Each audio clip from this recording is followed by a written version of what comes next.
memahami kaifiyatus salat, kenapa sih kita ini kalau sholat dimulai dengan Allahu Akbar, kemudian diakhiri dengan Assalamualaikum warahmatullah. Kita ini kalau saling bertemu, kita mulai dengan Assalamualaikum. Tapi Allahu Akbar, coba perhatikan baik-baik. Kalau kita katakan Assalamualaikum, itu kita doakan selamat. Kalau kita bertemu dengan Allah, doakan selamat, dong keselamatan dari Allah. Pelan-pelan Pak Taufik, As-Saqaf. Jangan marah-marah. Jadi kalau kita itu mempelajari kitab-kitabnya para kaum sufi, memang di sana itu terdapat sebuah keterangan bahwasanya as-sholatu mi'rajul mu'min. Meskipun sampai sekarang masih saya cari-cari itu, bahwa redaksi as-sholatu mi'rajul mu'min itu tidak saya.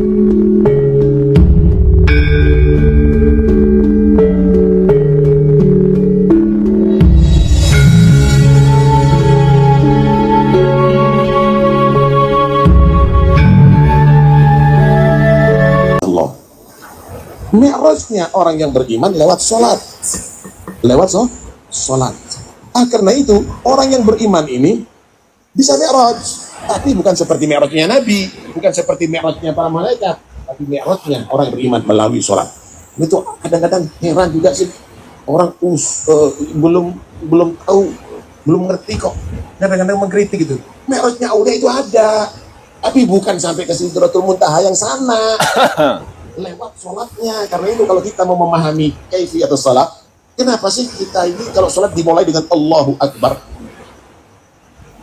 kemudian diakhiri dengan Assalamualaikum warahmatullah. Kita ini kalau saling bertemu, kita mulai dengan Assalamualaikum. Tapi Allahu Akbar, coba perhatikan baik-baik. Kalau kita katakan Assalamualaikum, itu kita doakan selamat.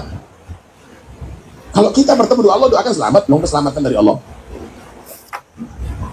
Pelan-pelan Pak Taufik, As-Saqaf. Jangan marah-marah. Jadi kalau kita itu mempelajari kitab-kitabnya para kaum sufi, memang di sana itu terdapat sebuah keterangan bahwasanya as-sholatu mi'rajul mu'min. Meskipun sampai sekarang masih saya cari-cari itu, bahwa redaksi as-sholatu mi'rajul mu'min itu tidak saya dapatkan. Dan itu pun jika ada, misalkan seperti yang ada di dalam kitab Mirqatul Mafatih, ya, Mirqatul Mafatih, sebuah syarahnya Syekh Mullah Ali Al-Qari terhadap kitab Mishkatul Masabih. Memang berulang kali di sana disebutkan mengenai mi'rajul mukmin. Ada mi'rajul mukmin, ada mi'rajul anbiya, dan seterusnya. Tetapi untuk redaksi hadis yang berbunyi seperti itu tidak saya temukan. Oke lah, misalkan kita itu menganggap bahwasanya as-sholatu mi'rajul mukmin itu benar-benar ada redaksinya dalam riwayat hadis ataupun yang lain, ya nggak masalah. Dan para aulia, para solehin, para arifin, mereka itu mengalami kemi'rajan, dan kemi'rajan yang dimaksud itu adalah sholat. Nah, tetapi pertanyaannya bahwa di sini dalam kitab Al-Jauharus Syafaf karya Abdurrahman bin Muhammad Al-Khatib, yang di sini menceritakan banyaknya garamah dari para habaib, para leluhur habaib, yang kemudian di sana diceritakan bagaimana terjadinya surat-suratan, entah itu fakta, entah itu enggak. Walhasil ada cerita seperti itu di sini, ya, bahwasanya Faqih Muqaddam itu bersurat-suratan dengan Syekh Sa'duddin Al-Zafari, yang kemudian dari isi surat yang ditulis oleh Faqihil Muqaddam itu banyak hal yang keluar dari syariat. Sehingga dicontohkan dengan salah satu contoh, wa mimma kataba wa min jumlati ma kataba ilaihi syekhu syuyukhina Muhammad bin Ali bin Abi Alawi, atau yang diinginkan dengan Faqih Muqaddam, dan diantara sejumlah surat-suratan yang dikirimkan oleh Faqihil Muqaddam kepada gurunya yaitu Syekh Sa'duddin Al-Dhafari, annahu urijabi ila sidratil muntaha sab'a marratin fi lailatin wahidah wa fi riwayah sab'in wa ishrina wa fi riwayah sab'ina marratan. Ini ada penyebutan sidratul muntaha, Pak Taufik. Oleh karenanya, jika tidak ada penyebutan sidratul muntaha, kata Bapak tadi, ya Bapak harus baca kitab ini dulu. Bahwa di dalam kitab ini memang ada redaksi Sidratul Muntaha, begitu. Kemudian, untuk membuktikan bahwasanya Faqihil Muqaddam adalah seorang wali dan dibenarkan akan kemi'rajannya ke Sidratul Muntaha, itu siapa? Ulama-ulama yang menyebutkan Faqih Muqaddam itu sebagai seorang wali. Nah, sebagai sebuah contoh, misalkan ada sebuah karya dari Al-Imam Abdul Wahab Asy-Sya'rani rahimahullahu ta'ala yang berjudul Tabaqatul Auliya. Tabaqatul Auliya, yang di sana menyebutkan para aulia-aulia, para arifin-arifin, orang-orang yang memiliki kedekatan yang khusus kepada Allah Subhanahu wa taala dan orang-orang yang ma'rifat kepada Allah Subhanahu wa taala. Orang-orang itu, ya misalkan kita ingin mencoba menelusuri Syekh Abdul Qadir Jailani, apakah disebutkan oleh beliau? Disebutkan. Kemudian menyebutkan siapa namanya Al-Imam Junaid Al-Baghdadi, disebutkan.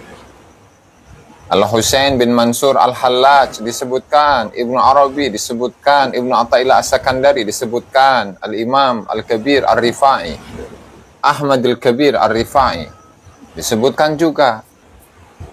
Padahal masa beliau itu sangat jauh dengan masanya Syekh Abdul Qadir Al-Jilani atau tokoh-tokoh yang saya sebutkan tadi. Lalu buktinya apa untuk verifikasi bahwasanya Faqihil Muqaddam adalah seorang wali, bahkan tidak hanya seorang wali tetapi seorang wali gutub, bahkan digelar dengan imam syariati wal haqiqah, imam dalam ilmu syariat dan imam dalam ilmu hakikat, kemudian imamun fil ma'quli wal manqul, imam dalam ilmu akli, kemudian dalam ilmu nakli. Buktinya apa? Sementara keterangan-keterangan seperti itu hanya terdapat dalam kitab-kitabnya Balawi. Kalaulah ya Faqih Muqaddam itu mi'raj ke Sidratul Muntaha, dan yang dimaksudkan dengan mi'raj ke Sidratul Muntaha itu adalah sholat, lalu apa bedanya sholatnya Al-Faqihil Muqaddam dengan orang-orang yang lainnya? Makanya dibaca ya Bapak ya kitab-kitab seperti Syarah Al-Ainiyah, kemudian apa tadi Al-Jauharus Syaffaf, yang di sini menceritakan tentang bagaimana kisah-kisah dari leluhur Bapak, Al-Faqihil Muqaddam.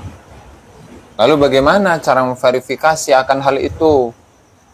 Nah, sementara untuk buku-buku yang satu zaman dengan Faqihil Muqaddam, yang mendekati beliau, kemudian murid-muridnya Faqihil Muqaddam, atau guru-guru beliau, ataupun yang lain, para ulama, para sejarawan, para ahli nasab, tidak ada yang menyebutkan Faqihil Muqaddam ya kecuali di generasi-generasi akhir di abad 10, 11, 12, 13 sampai 15 itu menyebutkan.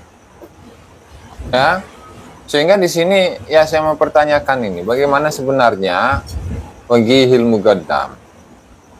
Kemudian yang dimaksud adalah mi'rajnya Faqih Muqaddam itu adalah dengan sholat, sementara di sini secara jelas ini tidak ada penafsiran baik itu dari Abdurrahman bin Muhammad Al-Khatib, dan itu dari Ahmad bin Zain Al-Habsyi dalam kitabnya Syarh Al-Ainiyah, ataupun yang lain yang menafsirkan bahwasanya yang dilakukan oleh Faqih Muqaddam dalam mi'rajnya itu adalah salat. Jadi begitu Bapak ya. Coba telusuri lagi tuh Pak. Coba telusuri lagi, baca lagi apakah yang dimaksud dengan mi'rajnya Faqihil Muqaddam. Dalam satu malam itu ada dalam satu riwayat 7 kali atau 27 kali atau 70 kali. Ya, semuanya disebutkan itu redaksi-redaksi seperti itu di dalam kitab Syarh Al-Ainiyah serta kitab Al-Jauharus Syafaf. Kemudian juga jangan memframing ya Bapak ya, bahwasanya orang-orang yang tidak percaya dengan kewalian Faqihil Muqaddam itu adalah orang-orang yang mencoba untuk memframing, mencoba untuk memberikan pemahaman kepada masyarakat untuk tidak percaya kepada wali. Jangan begitu Bapak. Karena Faqihil Muqaddam itu siapa? Apakah beliau wali? Buktinya apa kalau beliau itu wali? Cara untuk verifikasinya itu bagaimana? Sementara untuk para tokoh-tokoh yang besar, apalagi Faqih Muqaddam itu adalah tokoh yang sangat besar. Bahkan ketika dibandingkan dengan Syekh Abdul Qadir Al-Jilani rahimahullahu ta'ala, itu tidak sebanding. Lebih tinggi derajatnya Faqihil Muqaddam daripada Syekh Abdul Qadir Al-Jilani rahimahullahu ta'ala. Ya, pembuktiannya bagaimana? Artinya satu sosok, satu tokoh yang belum pernah ada, yang tidak pernah ada, lalu kemudian diframing sebagai seorang wali, itu beda. Itu namanya tokoh fiktif. Kalaulah misalkan ya Wali Songo itu bukan tokoh fiktif, ada buktinya, bukti-bukti sezamannya ada, sejarahnya ada, status mereka ada, keturunannya pun juga ada. Lalu Faqihil Muqaddam yang dikatakan sebagai seorang wali gutub, bahkan gutbul aqtab, gutbul agdab. Nah, itu buktinya apa? Kalau memang ada ya silahkan dibuka. Nah, tapi jangan dari kitab-kitabnya Ba'lawi atau dari kitab-kitabnya yang pro kepada Ba'lawi. Itu saja mungkin barangkali yang dapat saya sampaikan dalam kesempatan kali ini. Wallahu al-muwaffiq ila aqwamit thoriq. Wassalamualaikum warahmatullahi wabarakatuh.